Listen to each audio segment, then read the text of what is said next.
Hello po, good afternoon, good evening, good morning, saan mang panig kayo ng mundo. Ayan, pagbati po sa lahat. Tayo po mga Kristiyano, gusto ko lang pong malaman kung naniniwala ba kayo sa rapture of the church. Yung tayo kukunin na ng ating Panginoon to be with Him forever. Ako kasi naniniwala ko doon. Nandun din naman sa Bible yung rapture.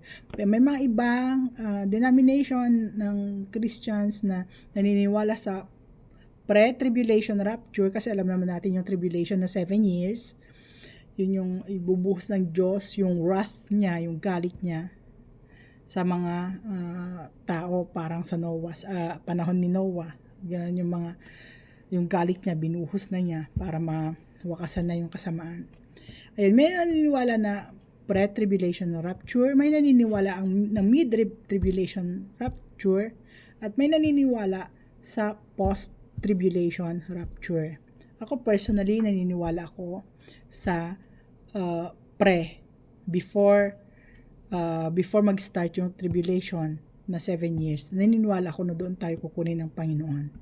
May mga, pero be that as it may, kasi alam naman natin na mag-rapture talaga, kukunin talaga niya tayo, it doesn't matter kung, it should not spark debates among Christians kasi it doesn't matter kung pre-man o mid o post. What matters is that we all agree that He will come soon. Diba? So, He will come soon. He will come. That's definite. Yeah, wala pong doon, wala pong question doon, talagang babalik at babalik ang ating Panginoon. So, ang gawin na lang po natin, kaysa mag-debate tayo kung pre o mid o post, we have to prepare for it. Let's prepare for the coming of the Lord.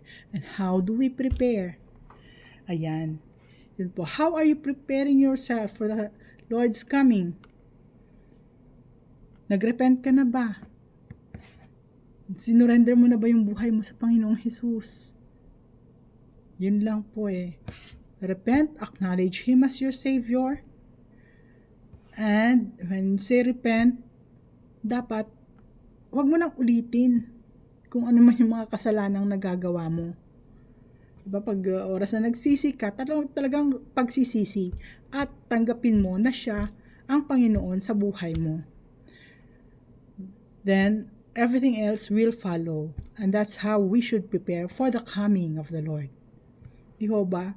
Maganda yung pag tinapag nandyan na siya, we will meet Him in the air.